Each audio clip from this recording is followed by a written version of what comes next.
Hey everybody, it's Cam from the Nerdbook Review. Today's video is actually not a review like most of them are.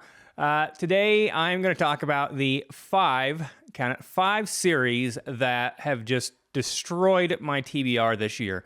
I started the year off, I had just such a good solid list that I planned on going, starting from A to B and just moving along.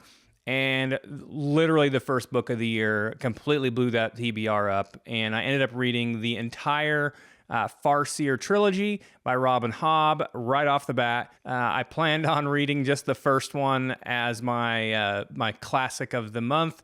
And then I was going to carry on from there with, various other books. Ended up reading all three of those right off the bat. The Farseer Trilogy is the first trilogy, of course, in the much longer realm of the Elderlings. It covers a main character named Fitz, all the way from when he is basically a small child into his 30s between the three books. This one is one of those two where we know that Fitz lives through all of the adventures that Hobb has for these three books because he's telling the story as an old man, basically writing his memoirs and telling us. Because of that, though, poor Fitz just gets so beat up. He definitely is not the kind of person that is going to even make it into his 30s in very good physical shape. This one, of course, is your standard epic fantasy. We have the good versus evil and that standard trope. Just absolutely felt like this was such an amazing series, and I think one of the reasons why I loved it so much too is that the journey that an awful lot of epic fantasies take, this one does as well. It doesn't happen until the third book in the series, and I think because of that style where Fitz, he's starting off, he's a royal bastard. He is obviously not someone who can, be like a true courtier or anything like that. But when he gets brought to the castle, he gets taken under the wing of the assassin, the head assassins, and becomes the royal assassin. And, that's the route that he's going to take. I just feel like that style of having those first two books, where there's not the journey, just were amazing. I ended up giving the first two books in that series a 10 out of 10. Started the year off real strong with those 10 out of 10s. I only had 8 all of last year, and I think in the first few months I had more than that. Okay, the second series that completely blew my TBR up this year is the Sun Eater series by Christopher Ruocchio. There are now 6 books out. I've only actually read the first 5. The 6th one came out a couple months ago. I really need to get on top of that, but I've been trying really hard to do the things that I said I was going to do instead of going to this one. The third book in the series now is actually my single absolute most favorite space opera, sci-fi book of any kind, really. And it's probably, a top 10 favorite book in any genre at this point. That's Demon White. I just thought that it was just so amazing from start to finish. I also gave the first book in the series a 10 out of 10 as well. In fact, the only book that I haven't given at least a 9 out of 10 was Kingdoms of Death, that 4th book, and I felt like it was just so dark and that at times it wasn't as fun to read because of just what was going to happen. This one, of course, the main character in the series is Hadrian Marlowe. He's a noble in the Solan Empire. This is a galaxy-spanning empire. It's at thousands of years in the future. There are millions of planets, I believe, under the Solan Empire. Hadrian was the oldest son of his father, who wasn't even actually like a planetary noble, but he owned the rights to uranium enrichment, which was necessary for starships and things like that. So he's very, very rich and powerful. Hadrian, growing up, was a bit of an idealist and didn't really want to go off and do what his father wanted him to do. And so he ends up running, and that basically sets this entire millennia-long tale in motion. And I think that part of what made this series just so amazing to me, in addition to me just loving the writing, is that because even though they have faster than light travel, we're not dealing with like wormholes or anything like that. So even though with faster than light travel, like since it's galaxy spanning, it can take decades sometimes to get from one planet to another. So when that's the case, even these nobles, they don't want to waste their life on ship. so they go into like cryogenic fugue. And when they come out, it could be 10 years, it could be 5 years, it could be as much as 40 years, in the future. And so it just feels like, to me, like it was just more epic because of that. The first books, they span quite a long period of time in Hadrian's life, in like awake time, but hundreds of years in, sleeping time as well. So I just felt like it was just, incredibly epic and just grand on a huge scale. I really like Hadrian as a main character. I'm not going to say that there aren't flaws in this series, but I just enjoy it so absolutely much while I am reading these books or listening on audiobook. I did about the first two almost completely reading them. Then by book 3, it was more listening. And then the last two, because I was trying to keep, my TBR separated when I couldn't read and just would listen to audiobook, I would listen to those and then, try to read other books. But the last two were, solely that way. And that's probably how I'll end up with book 6. I haven't gotten to it yet, only because I'm trying to do other things that I said I was going to do. The third series that just completely blew up my TBR this year, just like Sun Eater, 6 books at this point now. So, that Farseer trilogy, at the very least, it was only 3 books, so it didn't, just completely ruin things.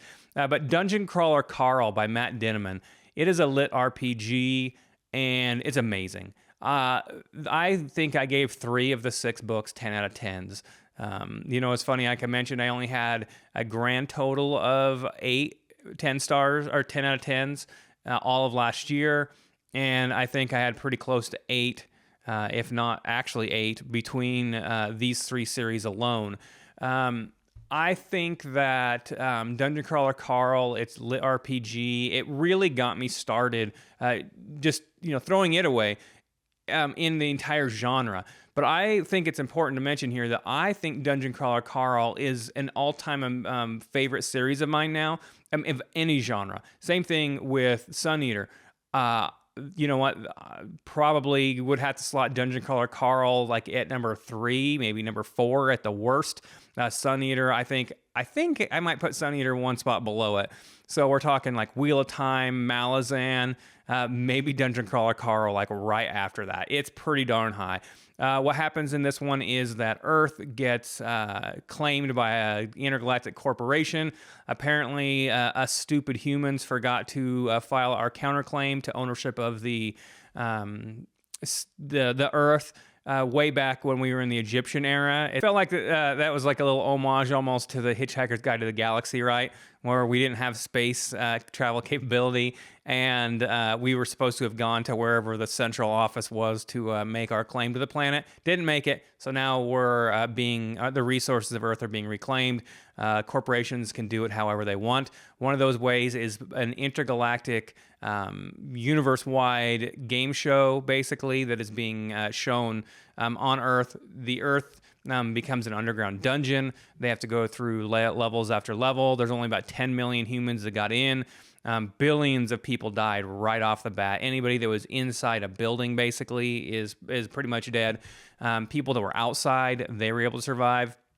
And then when the game basically started, portals to be able to go down to the basement, the dungeon opened up, and about 10 million humans went in. And now we have our 2 main characters who are Carl, who of course is famous in this one for when he this whole thing started, it was the middle of winter.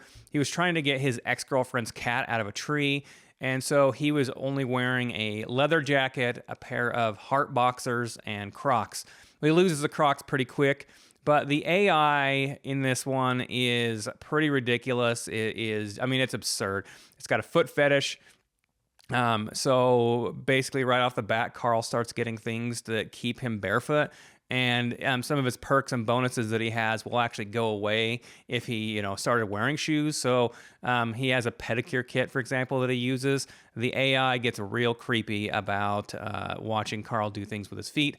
But Carl then spends almost the entire dungeon in, various tops, jackets, whatever, shirts, but only a pair of heart boxers and bare feet. The most ridiculous part, though, has to be Princess Donut. our second main character, who was that cat, that just normal show cat that he was trying to get out of a tree when this all started, who right off the bat gets a pet biscuit, like an epic pet biscuit as a treat, eats it, and ends up getting sentience. So now Princess Donna is this basically a cat that handles herself like she was a show princess cat for, most of her life. She is ridiculous. Her and Carl, they're a pair throughout the entire dungeon. Donut's always doing ridiculous things, trying to get better ratings and stuff, because it's important to note that you don't just kill monsters and mobs, you need to do it in style so you can get patrons and people that are going to back you and give you these epic loot boxes. Just love the series. It's funny though, when I put the video out for this one, I said that it's just one of the craziest lit RPGs, and everyone's like, oh, this one is not even anywhere close to the most ridiculous. I've now read 11 different lit RPG series, including probably 10 of the top rated ones on Goodreads, or with the most ratings and the most followers on Patreon. And at the very least, it's got to be the craziest of the popular ones. Maybe there's some ones that get way more ridiculous or crazy, but at least none of the big ones that I've read, so far are any crazier than this one.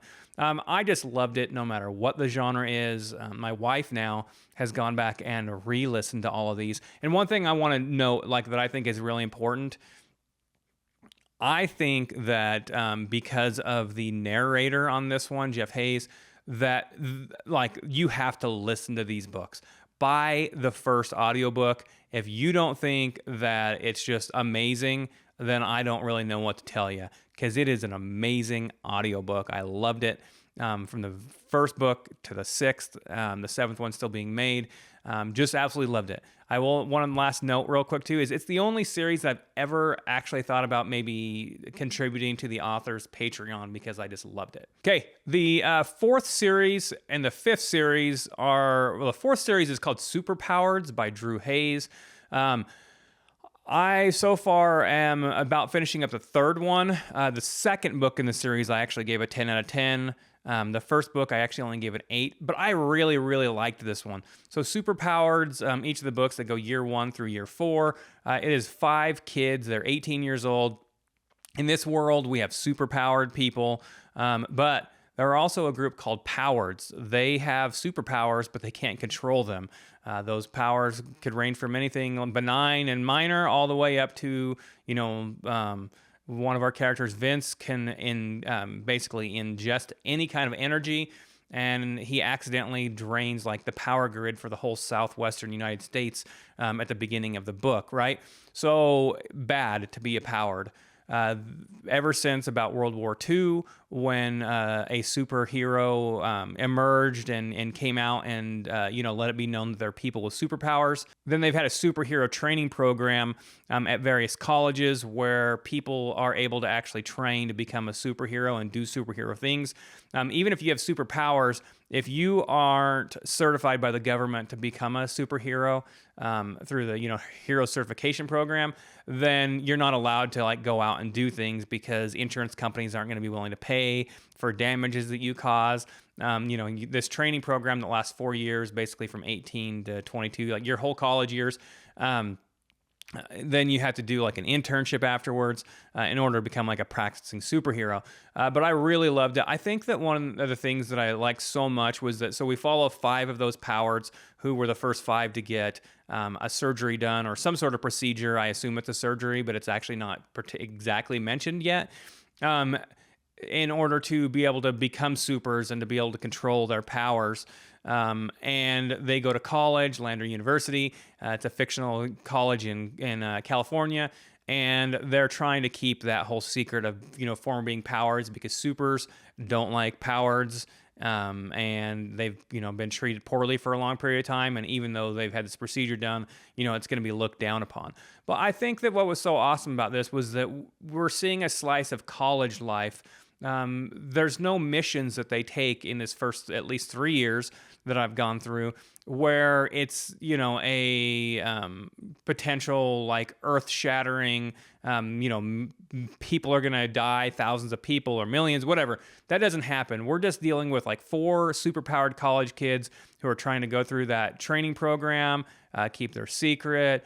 We've got relationships that are developing, parties, whatever. I really feel like Hayes did just such a great job of capturing like college life. That's been one of the few times in the last, 10 years or so where I've been really nostalgic about my own college days. Obviously, I was not a superhero, but, I just felt like it was that kind of a life, and I think he did a really good job of it. I really just enjoyed it. I think this one also kind of fits into that progression fantasy thing because they are getting more powerful as they train and go on. But you're not dealing with outright stats for the most part. Then the last, that 5th series, is an actual cultivation lit RPG called Battle Mage Farmer. This one, I really liked the first 2. I don't know if I actually gave official 10 out of 10s. I haven't actually recorded the video for this one yet.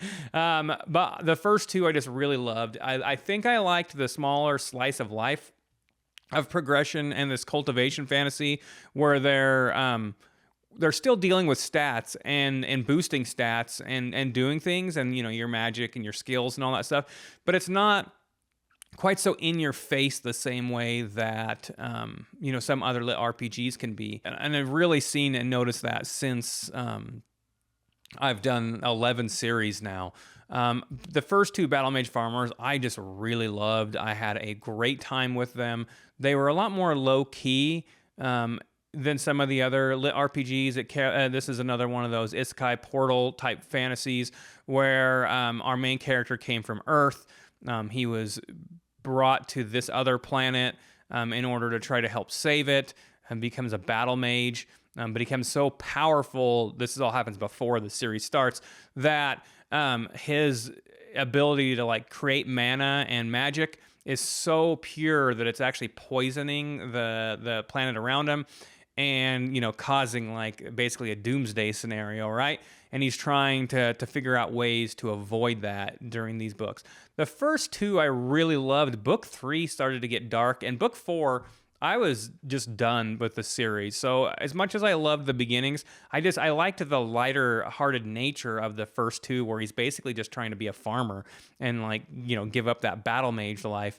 And by book 3 and 4, we are starting to get into that whole world potential ending scenarios, and it just got a little bit too dark for me. So I guess in some ways, this 5 books isn't necessarily all 100% wonderful, although the first 4 so far has been for me. But all of these, I ended up reading multiple books in the series. What is it? 3 plus 6 plus 6, that's 15.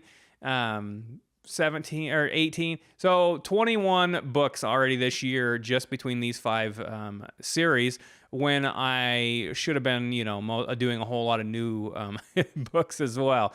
So these ones definitely blew up my TBR. I would recommend all of them, including Battle Mage Farmer, even though I finally did stop. I think that if you like that lit RPG, but without quite so many of the stats, then still a good one. I just didn't like when the tone changed so much and it went from, being kind of like a positive, uplifting series to doom and gloom. But maybe you would, enjoy that. But like I said, I've now found between Sun Eater and Dungeon Crawler Carl, 2 of my at least top 5 favorite series of all time. Just this year, I found those 2. So, pretty much amazing. And I am excited to continue on the year. And we'll see where we go. Maybe I'll have to do a second one of these videos. I'm trying to stay more on topic at this point, more on task. Currently doing the Spiffbo 10 books. I'm doing all 30 of those. And once I get all those videos out, then we'll see where we end up for the end of the year. All right. Thanks for watching this video. You know what? Finally got a non-book review one out. It is really crazy how many more views as a general rule I get on non-book review episodes. I know it's been so long since I put one out. All right. Thanks, everybody. Hope you have a wonderful time reading. I know I have this year. Thanks.